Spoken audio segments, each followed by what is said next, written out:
Sumatera Utara. Selamat sore pemirsa, Sumatera Utara hari ini kembali hadir menjumpai Anda Selasa 10 Mei 2022. Kali ini bersama saya Muhammad Azril Nasution. Dan saya Ayu Alvinia Kori. Pemirsa, seperti biasa tim redaksi kami telah menyiapkan sejumlah informasi aktual seputar Sumatera Utara untuk Anda. Dan inilah Sumatera Utara hari ini selengkapnya.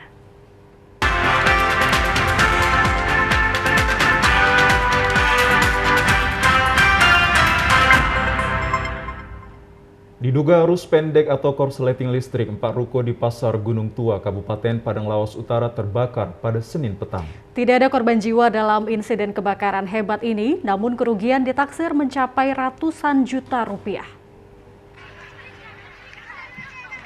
Beginilah kebakaran hebat yang menghanguskan 4 ruko di Pasar Gunung Tua, Kecamatan Padang Bolak, Kabupaten Padang Lawas Utara pada Senin petang. Api dengan cepat menjulang tinggi melalap beberapa bangunan kios dan rumah permanen yang berdempetan di pasar tersebut. Warga setempat yang melihat kejadian ini berusaha untuk memadamkan api dengan menyiramkan air dalam ember, namun akibat tiupan angin kencang membuat api semakin cepat membesar dan juga merembet ke bangunan lainnya. Diduga api berasal dari salah satu ruko penjual mainan anak-anak, kemudian merembet ke bangunan permanen rumah toko yang menjual pakaian anak-anak serta ke bangunan lainnya. Petugas pemadam kebakaran yang tiba di lokasi bersama warga berjibaku memadamkan api. Sebanyak 3 unit mobil pemadam pembakaran milik Pemkab Padang Lawas Utara dikerahkan ke lokasi serta turut dibantu dari Polsek Gunung Tua, TNI dan juga warga berusaha untuk memadamkan api. Tidak ada korban jiwa dalam insiden kebakaran ini, namun kerugian material ditaksir mencapai ratusan juta rupiah. Kita beralih ke informasi lain pemirsa, hari ini tanggal 10 Mei 2022, kemeriahan Water Salute menyambut kehadiran Singapore Airlines dari runway menuju apron dengan nomor penerbangan SQ990 tujuan Singapura Kuala Namu. Ya, pesawat tersebut membawa 161 penumpang yang terdiri dari 131 penumpang berstatus WNI dan juga 27 WNA. Seluruh penumpang menjalani prosedur kedatangan pelaku perjalanan internasional sesuai Surat Edaran Menhub nomor 42 tahun 2022 dengan baik dan lancar, di mana wajib mengunduh dan registrasi aplikasi Peduli Lindungi sebelum tiba di Bandara Internasional Kuala Namu. Seluruh penumpang dinyatakan negatif COVID-19, terdeteksi suhu tubuh normal, serta dibuktikan dengan surat hasil negatif PCR dari negara asal maksimal 2 kali 24 jam sebelum keberangkatan dan telah vaksinasi COVID-19 dosis 2 yang divalidasi oleh KKP kelas 1 Medan. Dengan hadirnya kembali Singapore Airlines di Bandara Internasional Kuala Namu menjadi warna dan semangat baru untuk pergerakan penumpang di Bandara Internasional serta memulihkan kembali aspek pariwisata domestik dan internasional di Indonesia, khususnya Deli Serdang dan Medan. PLT Eksekutif General Manager PT Angkasa Pura II Bandara Internasional Kuala Namu, Eri Braliantoro mengatakan, melalui Water Salute ini sebagai penyambutan dan penghormatan kepada seluruh penumpang dan kru SQ990.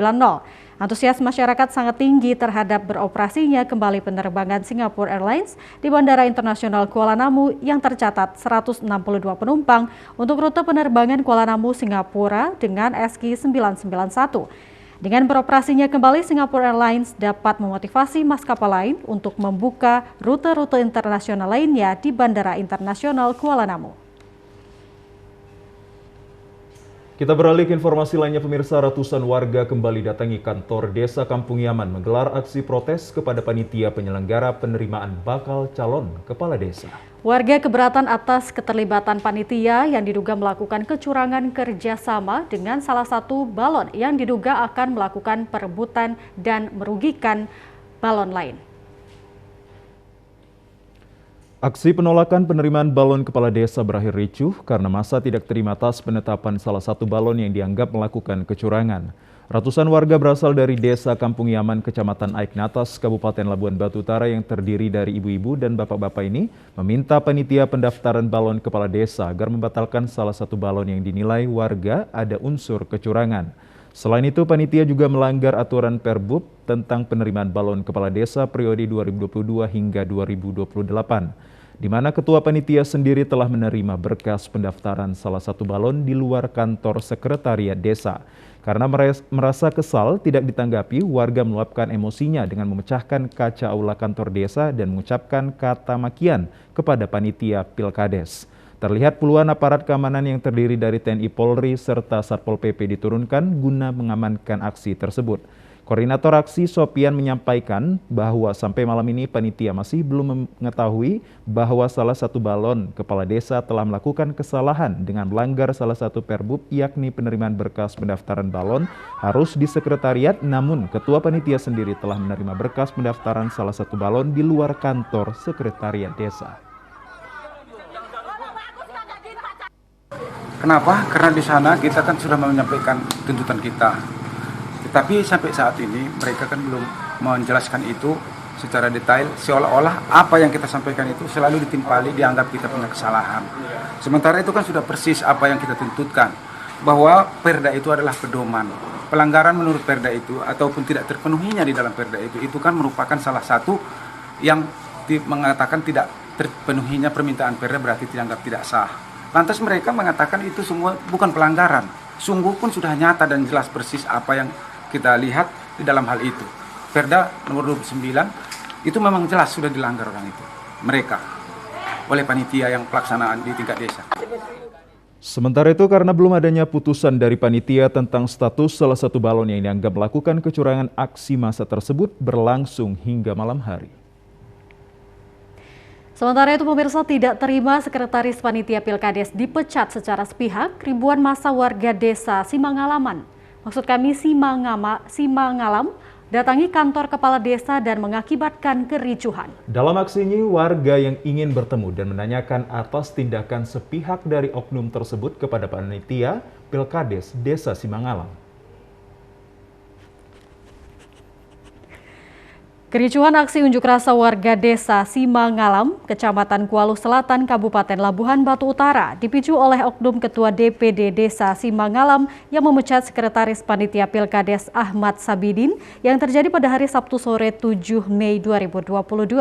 Pasca dipanggilnya Panitia Pilkades Desa oleh Panitia Pilkades Kabupaten tanpa proses rapat anggota DPD dan konfirmasi kepada Panitia Pilkades Desa. Merasa kesal dengan tindakan semena-mena oleh oknum ketua DPD tersebut, ribuan massa yang terdiri dari kaum perempuan dan laki-laki warga desa Simangalam mendatangi sekretariat Panitia Pilkades di kantor desa hingga nyaris bentrok dengan petugas keamanan. Salah seorang koordinator aksi mengatakan bahwa aksi mereka meminta ketua DPD desa Simangalam untuk mengaktifkan kembali sekretaris panitia yang diusung oleh warga. Ini terkait masalah panitia yang telah diberhentikan. Kalau menurut kami masyarakat desa Simangalam ini tidaklah lazim, karena tidak ada alasan tiba-tiba memberhentikan. Makanya kami datang ramai-ramai ke sini dari hati untuk mengembalikan panitia yang kami usulkan di hari Senin yang lalu. Jadi panitia kembali sebagai sekretaris panitia Pilkades Desa Simangalam tahun 2022. Sementara itu, oknum Ketua DPD Desa Simangalam menjelaskan bahwa pemecatan sekretaris berdasarkan temuan tim. Beliau adalah relawan dari salah satu calon, namun saat ditanyakan ada kaitannya pemecatan tersebut pasca dipanggilnya Panitia Pilkades Simangalam ke kantor Bupati oleh Panitia Pilkades Kabupaten, oknum Ketua DPD tersebut langsung menghindar dan meninggalkan ruangan. Karena ada selaku panitia tersebut relawan gitu loh Pak. Makanya kami dari pihak BPD memberhentikannya gitu. Setelah diberhentikan ini diaktifkan lagi gitu, apa masalahnya? Ini karena hubungan masyarakat dengan keamanan Kamtibmas Pak. Ya saya mengambil keputusan ya masuk kembali lagi lah Pak untuk keamanan Kamtibmas gitu. Pasca ditetapkan 5 calon dari 8 bakal calon yang mendaftar, hingga sampai saat ini pencabutan nomor calon peserta kontestan Pilkades Simangalam belum dilaksanakan. Meskipun surat undangan dari Panitia Pilkades Desa Simangalam sudah diberikan kepada calon peserta Pilkades, sementara tahapan verifikasi dan pencabutan nomor urut berakhir kemarin tanggal 9 Mei 2022. Kita menuju Kabupaten Tapanuli Utara, pemirsa. Sejumlah titik ruas jalan di Kelurahan Siborong-Borong, Kabupaten Tapanuli Utara saat hujan mengguyur digenangi luapan air akibat sistem drainase yang sempit dan juga tidak terpeliharanya dengan baik. Karena menjadi langganan banjir, warga berharap kepada Pemkab Tapanuli Utara maupun Pemprov Sumut memberikan solusi seperti adanya penataan drainase kota yang baik. Beginilah kondisi simpang jalan siswa tepatnya di jalur 2 Jalan Siborong-Borong yang terjadi tadi malam setelah diguyur hujan mengalami banjir akibat hujan yang deras dari sore hingga malam hari. Banjir yang menggenangi ruas jalan ini disebabkan drainase atau saluran air mengalami pendangkalan atau penyumbatan hingga tidak dapat menampung air hujan. Hujan deras yang mengguyur dari sore hingga malam hari membuat beberapa ruas jalan di Kelurahan Siborong-Borong, Kabupaten Tapanuli Utara mengalami kebanjiran yang disebabkan oleh drainase yang ada tidak dapat menampung derasnya air hujan. Selain ruas jalan, juga rumah warga turut digenangi luapan air akibat jebolnya daek penahan yang tidak dapat menahan derasnya air kiriman. Selain kondisi drainase yang mengalami pendangkalan, juga terdapat sejumlah penutup drainase yang juga mengalami penyumbatan ataupun rusak. Menurut salah seorang warga pemilik rumah, Franky Parapat mengatakan bahwa kejadian banjir yang juga menggenangi rumah warga sudah sering terjadi, yang sering diakibatkan oleh pembangunan infrastruktur drainase di sekitar Jalan Makmur tidak berfungsi optimal, sehingga mengakibatkan kawasan ini menjadi langganan banjir, terutama bila musim hujan dengan intensitas yang tinggi. Untuk mengantisipasi banjir yang telah berlarut-larut ini, diharapkan kepada pemerintah daerah serta Pemprov Su agar dapat melakukan penanggulangan dan juga pengendalian banjir, mengingat di seputaran lokasi ini merupakan pusat bisnis perkotaan di Kecamatan Siborong-Borong. Sebenarnya persoalan ini kan persoalan drainase. Itu air dari atas meluapnya langsung ke sini semua. Ketika datang hujan meluap, airnya itu aspal itu akan tertutup tinggi. Ya, itu akan menyeberang air ke rumah kita, belum lagi penduduk yang ada di sana. Ya, kalau kita lihat tadi mereka juga susah. Harapan kita kalau bisa sebaiknya pemerintah provinsi sama kabupaten bekerjasama lah membuka semua drainase dari atas. Itu diperbesar. Kebetulan itu ada drainase yang besar, itu pembagiannya dari sana juga, itu juga harus dibuka, dibersihkan. Kedua, itu drainase dari Jalan Makmur sebenarnya harus dituntaskan. Airnya mau dimanakan ditumpahkan salurannya. Jangan semua ditumpahkan ke pasar. Sementara itu pemirsa, sejumlah warga Kelurahan Siborong-Borong, tepatnya di Jalan Siswa, Kelurahan Siborong-Borong, mengeluhkan drainase di sekitar pemukiman warga yang tidak tertata dengan baik. Ya, warga bermohon kepada pemerintah setempat untuk memperbaikinya karena sejumlah drainase yang sudah mengalami penyempitan serta lebih tinggi dari jalan juga telah mengalami kerusakan. Bila pada musim hujan tiba, seperti halnya di Jalan Siswa ini, menjadi salah satu titik yang sering mengalami kebanjiran hingga membuat badan jalan tergenang air setinggi mata kaki orang dewasa. Banjir yang diakibatkan curah hujan yang tinggi serta tidak mampunya drainase yang sempit menampung debit air di sekitar pemukiman warga yang juga mengalami luapan air hingga menggenangi halaman rumah warga.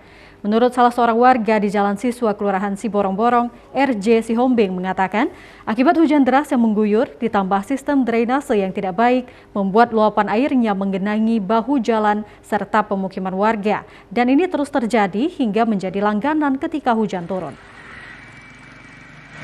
Jadi permintaan kami yang perlu pembuangan aslinya, das pembuangan aslinya air itu harus dibuka. Karena itu dipersempit.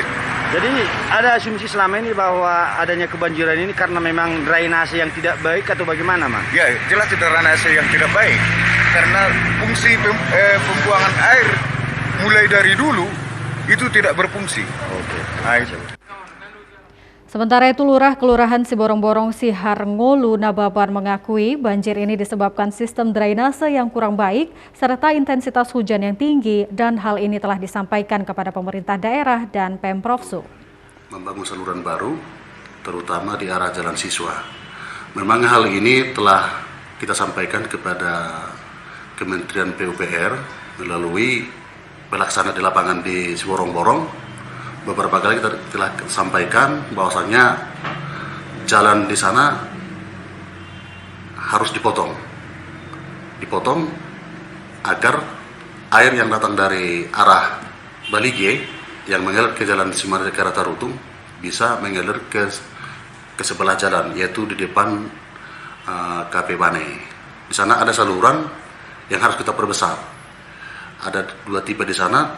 Tipe sebelah sana itu ukurannya besar, itu gorong-gorong plat. Tapi sebelah sininya, sebelah arah Cafe Bane, dia masih dalam bentuk uriol, ukurannya kecil.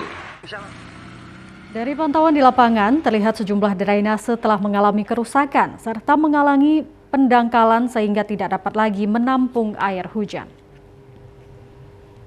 Ya pemirsa, informasi terkait harga daging ayam potong naik akan kami hadirkan sesaat lagi. Tetaplah bersama kami di Sumatera Utara hari ini.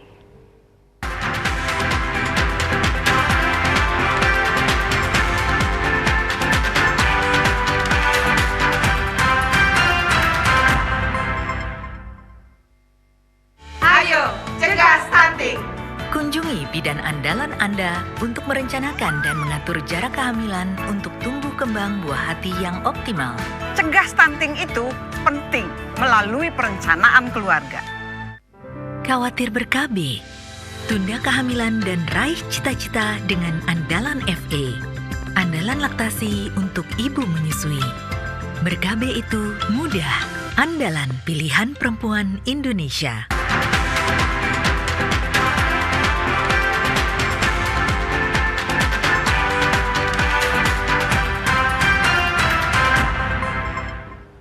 Pemirsa, harga daging ayam potong di pasar-pasar tradisional di Kota Medan hari ini mengalami kenaikan menjadi Rp40.000 setiap kilogramnya. Ya benar sekali Kori, menurut pedagang kenaikan harga daging ayam potong ini terjadi akibat dari naiknya harga dari tingkat distributor. Pasca perayaan Hari Raya Idul Fitri 1443 Hijriah, kebutuhan sehari-hari yang masih mengalami kenaikan harga, diantaranya daging ayam potong. Ironisnya lagi, kenaikan harga ini berfluktuasi sehingga membingungkan para pedagang. Salah seorang pedagang daging ayam potong, Fitri, mengatakan, kemarin harga daging ayam potong senilai Rp39.000 setiap kilogram. Namun hari ini daging ayam potong kembali lagi mengalami kenaikan, harga menjadi Rp40.000 setiap kilogram. Harga daging ayam potong ini sebenarnya telah terjadi sejak 2 minggu menjelang perayaan Hari Raya Idul Fitri 1443 Hijriah. Namun pasca perayaan Hari Raya Idul Fitri, daging ayam potong masih tinggi bahkan berfluktuasi. Naiknya harga daging ayam potong ini sangat berdampak terhadap kian lemahnya daya beli masyarakat. Meski demikian, karena masih dalam pasca Hari Raya Idul Fitri, masih relatif banyak warga membeli daging ayam potong untuk kebutuhan keluarga pada perayaan Hari Raya Idul Fitri. Masih naiknya harga daging ayam potong ini tidak saja membingungkan para pembeli, akan tetapi juga para pedagang karena omset dagangan mereka jauh berkurang. Pemirsa, usai pasca libur lebaran, Wakil Bupati Taput Sarlandi Huta Barat melakukan sidak ke kantor Dinas Pendidikan serta instansi di lingkungan pemerintah Kabupaten Tapanuli Utara. Ya, saat sidak di Dinas Pendidikan diharapkan pada masa pembelajaran tatap muka pasca libur lebaran ini, masyarakat harus tetap mematuhi protokol kesehatan terutama di sekolah. Pemerintah Kabupaten Taput dalam hal ini Dinas Pendidikan terus melakukan pengawasan terhadap penerapan protokol kesehatan terutama di sekolah-sekolah. Selain melakukan monitoring penerapan prokes, juga dilakukan pengecekan terhadap kehadiran para tenaga pendidik pasca libur lebaran kemarin. Seperti halnya di SMP Negeri 1 Pahai Julu di hari kedua masuk sekolah usai libur lebaran. Terlihat semua masuk baik siswa maupun guru masuk tepat waktu untuk melaksanakan pembelajaran tatap muka seperti biasanya. Pentingnya penerapan prokes mulai dari saat memasuki kompleks sekolah dilakukan seperti halnya dengan pemakaian masker serta menjaga jarak saat PTM dilakukan guna mencegah penyebaran COVID-19 usai libur panjang lebaran dengan mewajibkan semua tenaga pendidik dan juga siswa untuk memperketat protokol kesehatan. Selain melakukan monitoring tingkat kehadiran ASN yang hadir di lingkungan Dinas Pendidikan, Wakil Bupati juga pasca libur cuti Hari Raya Idul Fitri 1443 Hijriah kepada instansi terkait dan tenaga pendidik berharap agar kiranya para ASN bisa meningkatkan kinerjanya dan juga kedisiplinan di lingkup Pemda Tapanuli Utara. Hasilnya bagus dan rata-rata 95% kehadiran mereka, dan kita menginginkan khususnya di Dinas ini untuk ke depan pendidikan tatap muka akan lebih bagus lagi. Dan tadi saya sudah tekankan ada muatan-muatan lokal yang mungkin nanti pembelajaran di sekolah-sekolah kita. Itu harapan kita, anak-anak kita ini dengan tatap muka nanti mungkin ada lebih berkira, dan harapan kita libur 10 hari ini sudah lebih sejuk, kita lebih giat untuk melaksanakan tugas kita sesuai tupoksi masing-masing. Sementara itu, Kepala SMP Negeri 1 Pahe Julo Ramela Pardede, sesuai dengan instruksi pemerintah, hingga saat ini pembelajaran tatap muka di Tapanuli Utara di sekolah-sekolah mulai dari tingkat SMP hingga PAUD saat ini sudah 100% dilaksanakan dengan tetap mematuhi protokol kesehatan yang ketat. Penangkaran bibit buah lokal yang dilakukan saat ini bertujuan guna menjaga kelestarian berbagai buah lokal sekaligus untuk penghijauan bagi lingkungan. Ya, beberapa jenis varietas buah saat ini sudah tercatat di Kementerian Pertanian. Di penangkaran bibit buah lokal yang terdapat di Kebun Lada, Kota Binjai milik Arifin ini, terdapat beberapa jenis varietas buah lokal yang sudah mendapat pengakuan dari Kementerian Pertanian dan kelompok tani binaan Arifin. Sebagai penangkar, Arifin mengatakan akan terus menemukan varietas baru dari buah lokal yang sudah ada. Saat ini sudah ada varietas buah baru yang ditemukan seperti cempedak guling, di mana cempedak guling ini buahnya lebih besar dari cempedak biasa. Rasanya lebih manis dan dagingnya lebih berlemak serta lebih kuning. Selain itu terdapat alpukat idola yang sudah dibudidayakan oleh kelompok tani binaan Arifin. Satu jenis buah lainnya yang sudah ditemukan yakni durian musangking, di mana durian musangking ini sangat terkenal di negara tetangga. Padahal Indonesia memiliki varietas buah durian musangking dan sudah dibudidayakan oleh sejumlah masyarakat di Sumatera Utara. Arifin selaku penangkar mengaku setiap jenis varietas belum dapat dipatenkan, namun setiap varietas yang sudah ditemukan dan dibudidayakan didaftarkan di Kementerian Pertanian sehingga menjadi kekayaan hayati bagi bangsa Indonesia khususnya Sumatera Utara. Ya, kami ini Pak, artinya terus memperbanyak varietas, menanam varietas supaya jangan punah untuk anak cucu kita. Setelah itu juga kami juga ada binaan-binaan kelompok tani yang harus kami hidupi. Mereka juga skill-skill kami yang sudah lama kami didik. Mungkin suatu daerah kalau mau mencontoh kampung kami perlu waktu 40 tahun. Nah, 40 tahun mereka perlu waktu untuk mencontoh kampung kami. Kenapa? Dari mulai teknis menyambung, teknis menyangkuk dan sebagainya, termasuk pencari biji, pencari pucuk, itu kan orang ahli semua Pak. Nah, jadi kalau orang mau nyontoh kampung kami perlu waktu 40 tahun. Kepala Dinas Lingkungan Hidup Provinsi Sumatera Utara, Tengku Amri, mengapresiasi penangkaran bibit buah milik Arifin yang ada di Kebun Lada, Kota Binjai, karena dikelola secara swadaya dengan tujuan melestarikan keanekaragaman hayati yang ada di Indonesia. Kadis Lingkungan Hidup Provinsi Sumatera Utara berharap melalui food estate yang diprogramkan pemerintah saat ini, kedepannya juga dapat dilakukan budidaya buah-buah lokal yang ada di Sumatera Utara. Yang di daerah asalnya pun durian ini sudah hampir tak ada, dan tak ada lah, di beberapa daerah sudah tak ada. Tapi ada di sini. Tapi bagaimana kita mampu mempublikasikan ini ya, bagaimana kita bisa menjual ini ke dunia internasional, saya pikir ini harus peran pemerintah ya. Ini saya berharap sekali programnya pemerintah food estate ini bisa juga mengangkat durian, termasuk cempedak guling yang sudah ditandatangani oleh Menteri Pertanian sebagai produk unggulan pertanian nasional. Yang pasti kita ini mulai sudah kita menggagas bagaimana apa-apa yang sudah ada di Nusantara ini tetap ada di Nusantara ini sebagai satu kekayaan Indonesia yang luar biasa yang bisa mengundang wisata dan sebagainya, investor dan sebagainya. Saya pikir program namanya ketahanan pangan ini harus menyentuh ini dan harus mengangkat ini sebagai salah satu produk unggulan yang kita kembangkan gitu ya. Saya pikir itu. Sementara itu, pemirsa, petani aren Desa Bulu Awar, Sibolangit, Kabupaten Deli Serdang mulai mengaplikasikan pembuatan pupuk ekoenzim yang sangat berguna bagi tanaman. Pupuk ekoenzim tersebut saat ini sudah terbukti dapat memberikan hasil panen yang maksimal, khususnya bagi petani aren.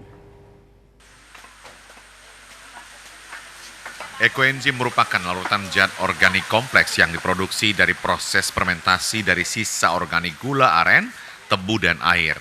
Ekoenzim Indonesia memberikan sosialisasi tata cara pembuatan pupuk ekoenzim yang mudah dan ramah lingkungan.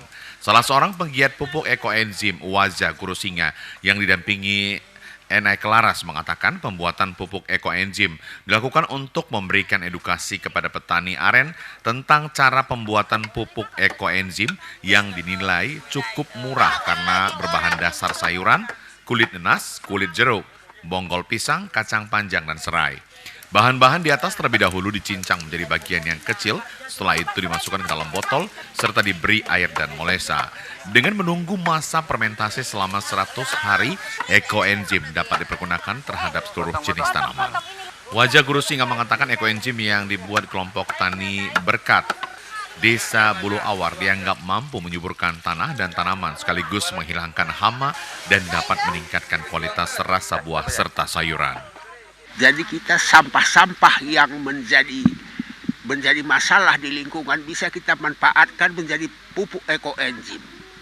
Dengan biaya rendah masyarakat bisa pakai semua itu bahan menjadi pupuk yang tidak pakai bahan kimia.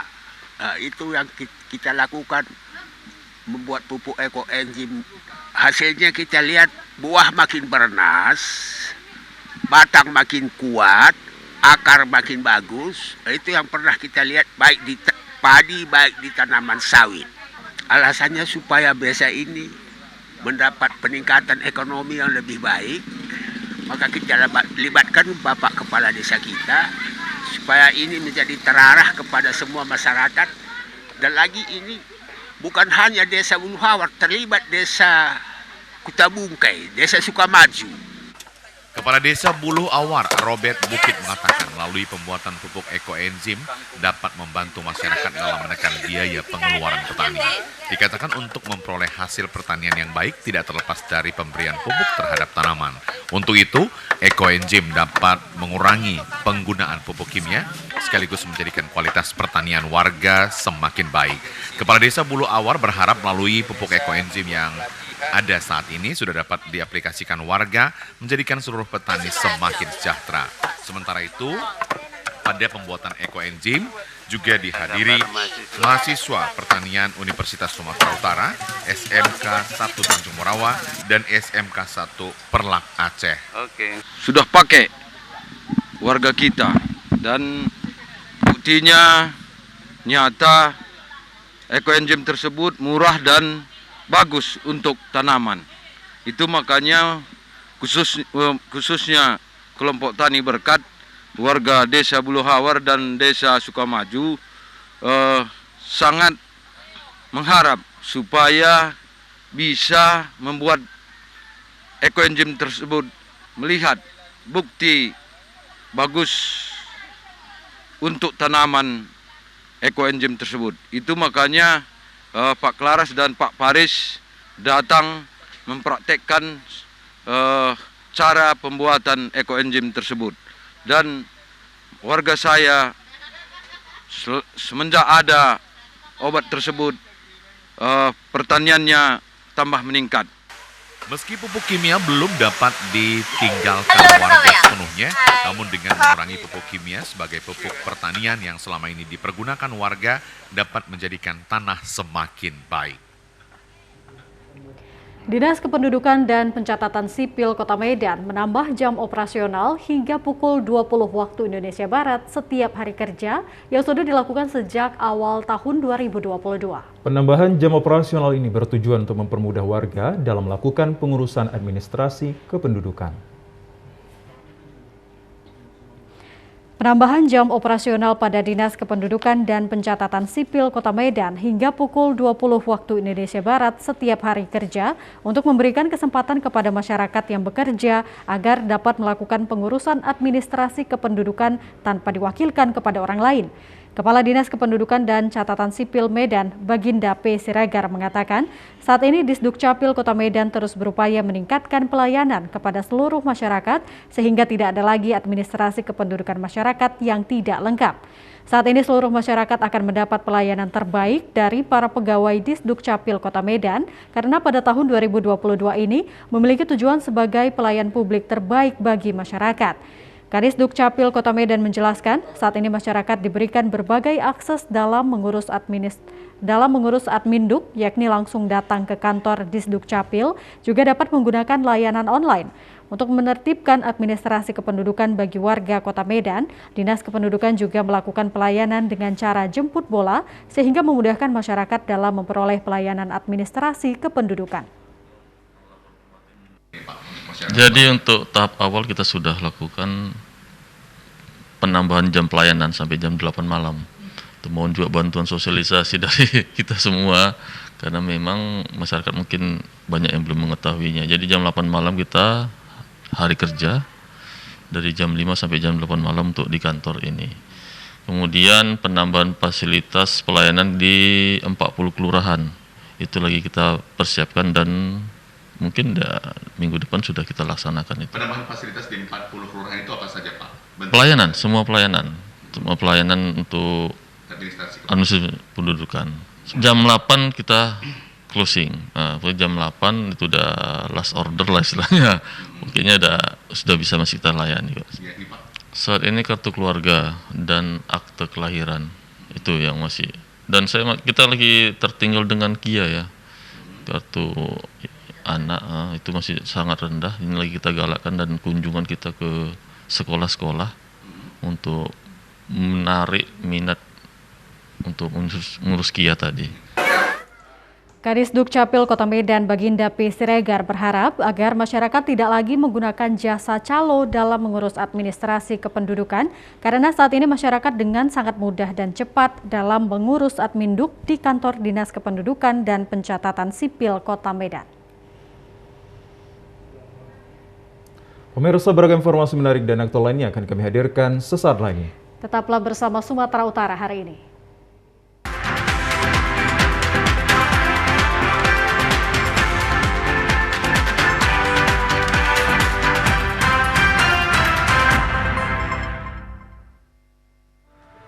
Pak, cobaannya Pak.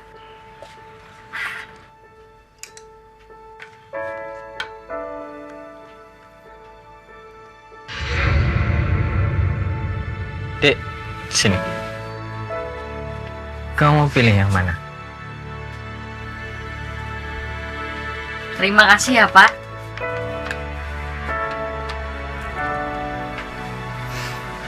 Silakan Pak. Selamat siang Pak. Selamat siang, ini saya tabung ya Mas. Baik Pak. Pendengar yang budiman, masyarakat diharap untuk tetap berjaga-jaga serta ada dibeliin baju baru. Bagus banget. Bagus banget itu, Dit. Sayang Bapak nggak bisa lihat langsung ya. Memahami kebaikan setiap momen, membuat mengerti arti kebahagiaan sesungguhnya, seperti arti rupiah yang sesungguhnya saat dipahami fungsinya dalam bertransaksi, berbelanja, dan berhemat. Selamat Hari Raya Idul Fitri 1443 Hijriah, mohon maaf lahir dan batin.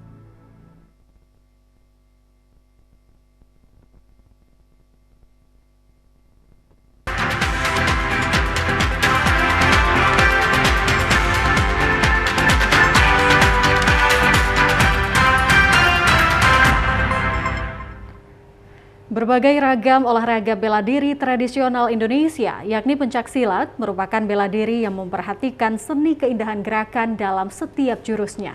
Namun pencaksilat dapat dikombinasikan dengan gerakan kungfu, yakni perguruan pencaksilat kombinasi kungfu Indonesia atau Silsifu. Perguruan silat kombinasi kungfu Indonesia Silsifu yang sudah berdiri sejak 4 tahun yang lalu di Sumatera Utara merupakan salah satu olahraga bela diri yang dilakukan dengan gerakan pukulan dan tendangan. Pendiri perguruan Silsifu Sumut Herianto Tarigan saat melakukan kenaikan tingkat atau sabuk kepada atletnya mengatakan, perguruan ini berdiri di Sumatera Utara bertujuan agar seluruh atlet bisa berprestasi dalam ajang bela diri pencaksilat hingga ke kancah tingkat nasional melalui Komite Olahraga Nasional Indonesia KONI dan Ikatan Pencaksilat Indonesia IPSI.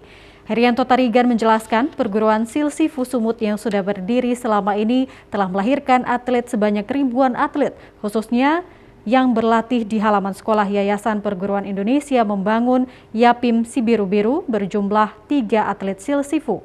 Para atlet dilatih 3 kali dalam 1 minggu dan tidak mengganggu kegiatan belajar mengajar di sekolah tersebut. Sementara itu, Kepala Sekolah SMP dan SMA Yapim Biru-Biru, Dr. Randa Asnawati Situngkir yang didampingi Kepsek SMK Yapim LB Agus Sembiring mengatakan pihak sekolah memfasilitasi sarana dan prasarana dan mendukung sepenuhnya kegiatan yang sangat membanggakan dengan prestasi gemilang para siswanya. Dikatakan para atlet Silsifu di sekolah Yapim masuk dalam kegiatan ekstrakurikuler dan pihak sekolah akan memberikan bonus kepada para siswa atlet Silsifu dan mendapatkan peringkat juara akan diberikan hadiah, yakni uang SPP gratis selama beberapa bulan.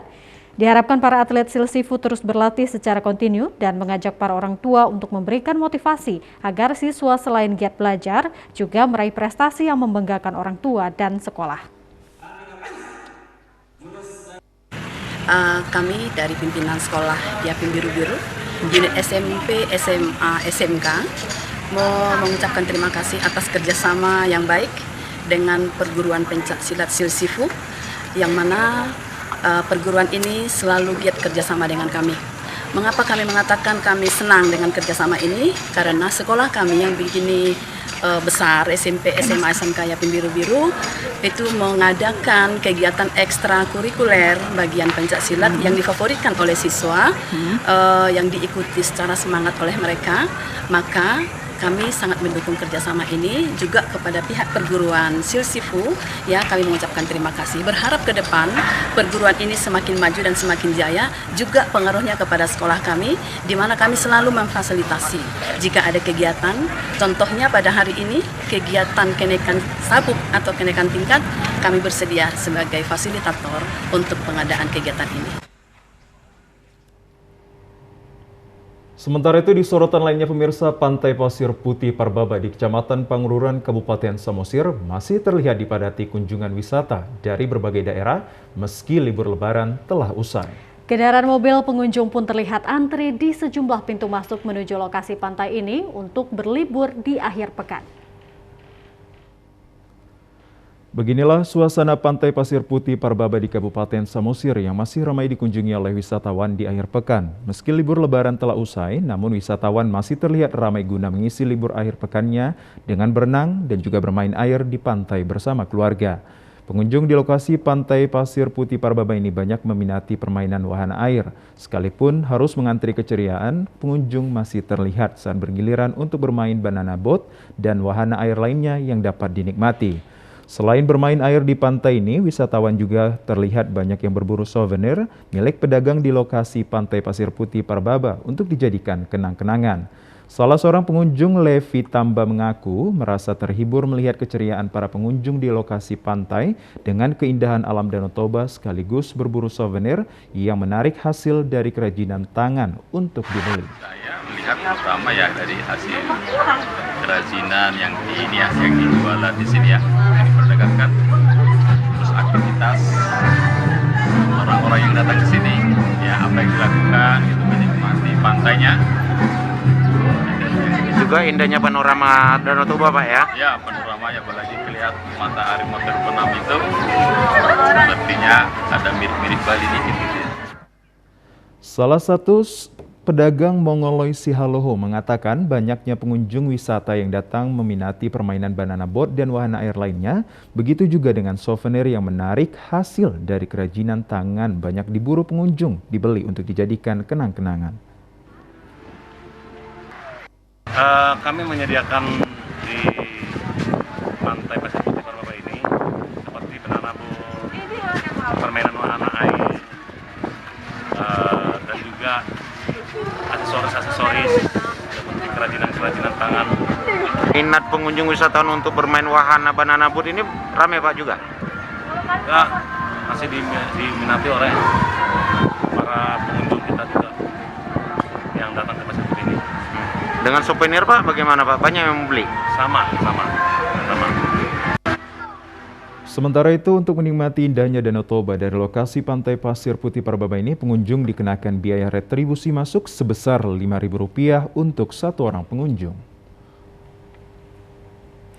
Berawal dari coba-coba, remaja asal Kabupaten Langkat mampu memanfaatkan limbah ranting bambu yang tidak terpakai. Ya, limbah ini dijadikan sebagai karya seni unik berbagai macam miniatur sepeda, ontel, dan juga becak. Ranting bambu di tangan Haryadi disulap menjadi karya seni yang tidak ternilai harganya. Remaja asal desa Bajakuning, Kecamatan Tanjung Pura, Kabupaten Langkat tersebut mampu membuat berbagai macam karya seni miniatur sepeda ontel dan becak. Karya yang dibuat Haryadi ini terbilang unik sebab tidak menggunakan lem perekat untuk menyatukan replika sepeda ontel, namun hanya membuat lubang di bagian bambu untuk mengaitkan dari satu lubang ke lubang lainnya. Remaja yang hanya lulusan SMP ini mampu menyiapkan 3 atau 4 miniatur sepeda ontel setiap harinya, tergantung pemesanan dan tingkat kesulitannya. Awalnya ia mempunyai ide seperti ini beberapa bulan yang lalu akibat cuaca buruk yang membuatnya tidak dapat melaut.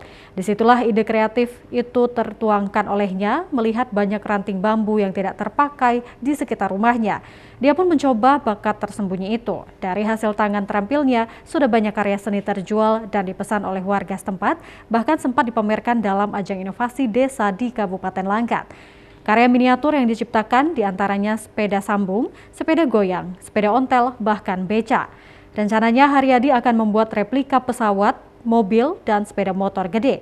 Menurut Haryadi, sudah 3 bulan membuat miniatur dan bahannya berada di belakang rumah. Ranting bambu yang besarnya bermanfaat untuk yang lain, sedangkan ranting kecil bermanfaat untuk miniatur.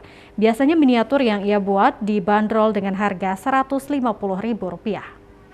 Awalnya pertama memang udah kepikiran membuat ini bang, tapi baru-baru 2 bulan 3 bulan inilah membuatnya. Dan bahannya pun berada di belakang rumah bang. Dari apa bang? Dari ranting bambu bang. Bambu yang besar itu bermanfaat lebih untuk yang lain, yang kecil bermanfaat saya buat seperti ini bang. Gara-gara ulang lah ya? Iya benar. Apa-apa aja bang yang pernah abang buat? Becak ini bang, sepeda goyang, bentuk-bentuk sepeda yang lain-lain bang, tidak sama dulu. Berapa bang abang harga ini? Ini harganya per unit saya edarkan 150. Awalnya terpikir seperti ini bang, karena saya pun kerjanya kadang pergi dan tidak kerja pun dengan cuaca bang. Jadi saya berpikir daripada saya duduk tak kemana-mana bang, pergi tak kemana-mana pergi nggak jelas, lebih baik saya membuat seperti ini bang. Haryadi berharap agar kedepannya lebih banyak anak-anak di desanya menuangkan ide yang dapat membuat desa bangga. Pemirsa, beragam informasi menarik dan aktual lainnya akan kami hadirkan sesaat lagi. Tetaplah bersama kami.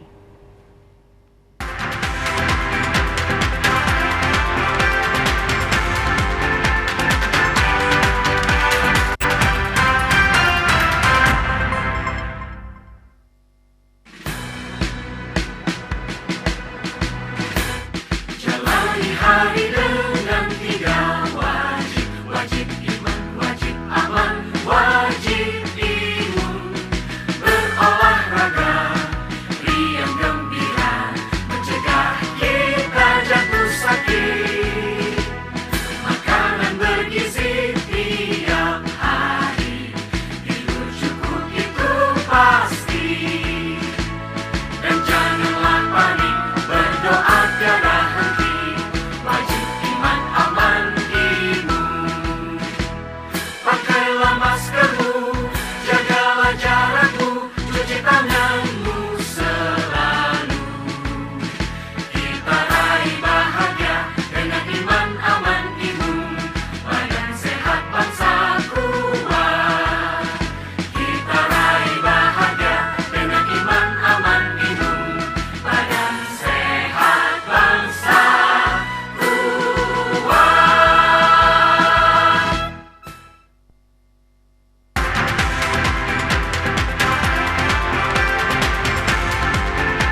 Pemirsa, kelompok tani berkat Desa Buluh Awar mulai beralih membuat fotosintesis bakteri yang dapat mengubah bahan organik menjadi asam amino zat bioaktif dengan bantuan sinar matahari. Fotosintesis bakteri tersebut dapat mempercepat dan menyuburkan pertumbuhan tanaman serta mampu menjadikan hasil panen yang maksimal. Cara pembuatannya Fotosintetis bakteri larutan zat organik kompleks yang diproduksi dari proses fermentasi dari telur, penyedap makanan, saus ikan.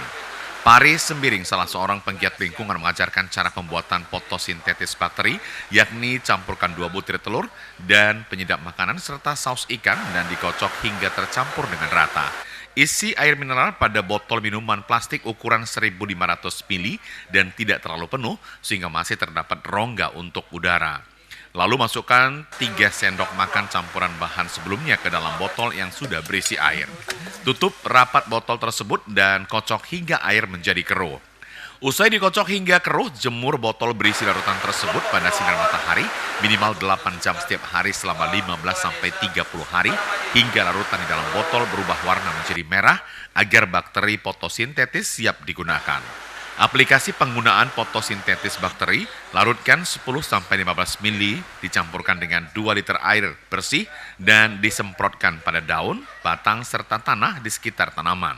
Paris Sembiring yang didampingi Enek Laras dari penggiat pertanian mengatakan fotosintetis bakteri maupun ekoenzim sangat mampu menyuburkan tanah dan tanaman dan menghilangkan hama serta dapat meningkatkan kualitas rasa buah serta sayuran yang ditanam para petani. Kalau pupuk ekoenzim ini kan pupuk organik, jadi jauh beda lah dengan pupuk-pupuk yang kita lihat selama ini, pupuk kimia. Jadi kalau kita menggunakan pupuk organik ini tentu untuk dari segi kesehatan juga sangat baik dan juga bisa menjaga alam kita ini tetap lestari. Karena di sini banyak masyarakat sebagai petani dan ada juga mungkin yang punya kolam ikan, ini banyak manfaatnya nanti. Pembuatan ekoenzim bisa digunakan untuk pertanian dan juga bisa digunakan untuk terapi kesehatan. Selain pembuatan ekoenzim, kita juga akan membuat PSB, fotosintesis bakteri katanya, nanti itu juga akan kita praktekkan di sini. Itu juga untuk pupuk pertanian di sini.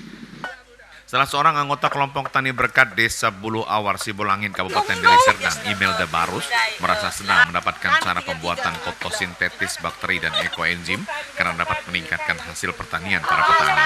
Dikatakan pembuatan fotosintetis bakteri sangat gampang dan murah sehingga hal tersebut langsung dapat dipraktekkan oleh seluruh kelompok tani yang ada.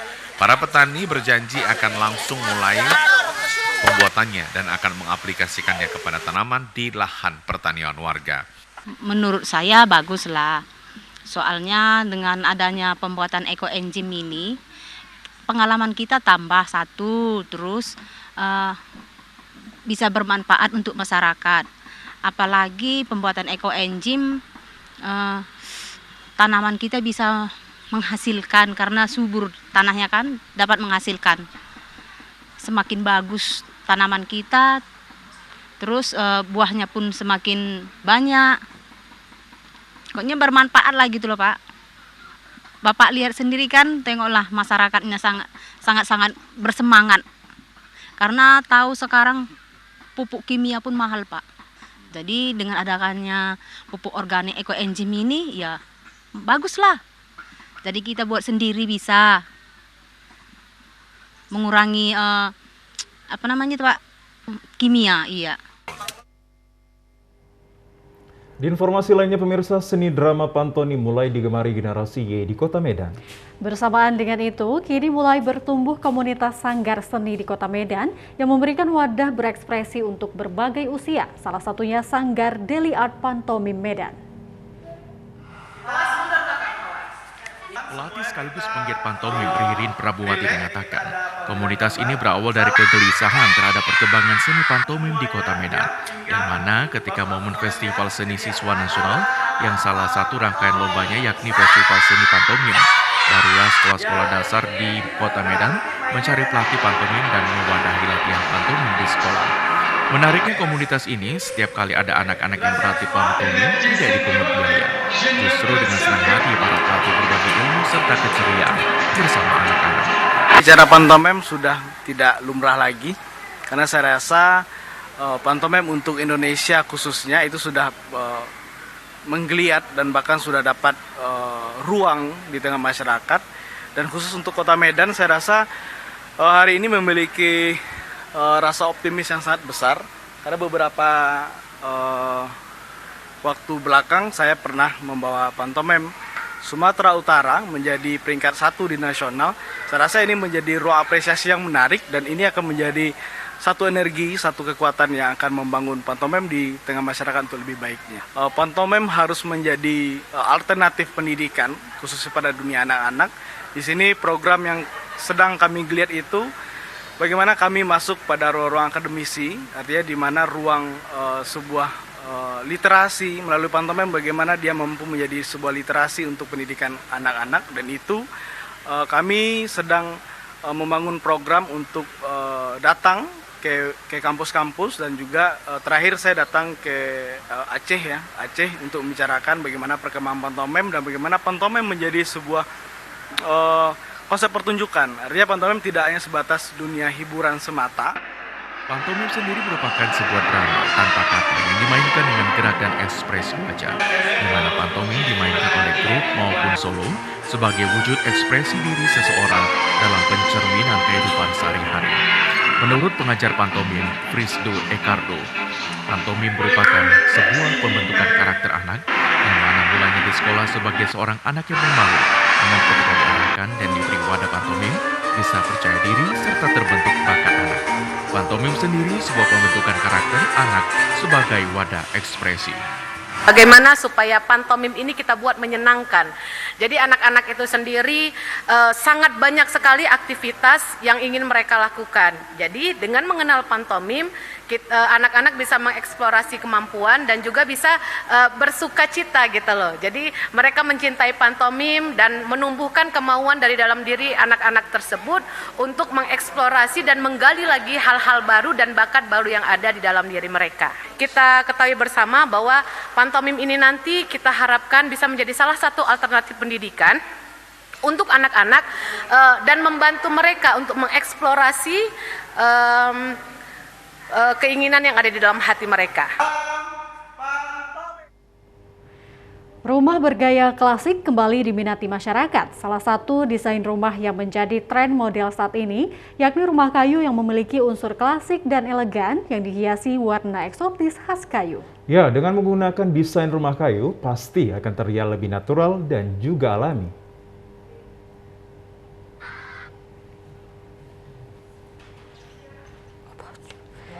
Seiring dengan perkembangan zaman, keberadaan rumah kayu dengan konstruksi kayu cukup diminati sebagai hunian karena kayu lebih terlihat natural dan alami.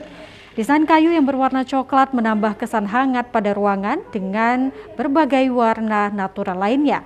Salah seorang ibu rumah tangga yang juga merupakan pensiunan dari Bank Indonesia, Ibu Fida, merasa termotivasi dengan keunikan rumah bermaterial kayu. Bu Fida bersama almarhum suaminya kemudian mendirikan rumah berbahan dasar kayu.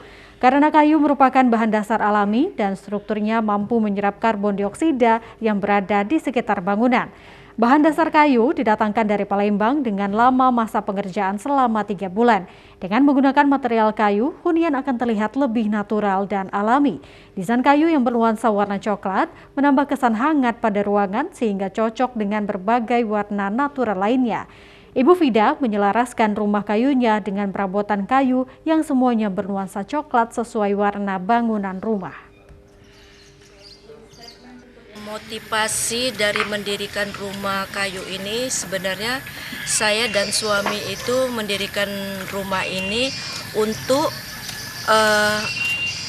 hidup di hari tua kami. Sebenarnya karena memang suami saya orang Melayu asli, jadi terinspirasilah dengan rumah ini.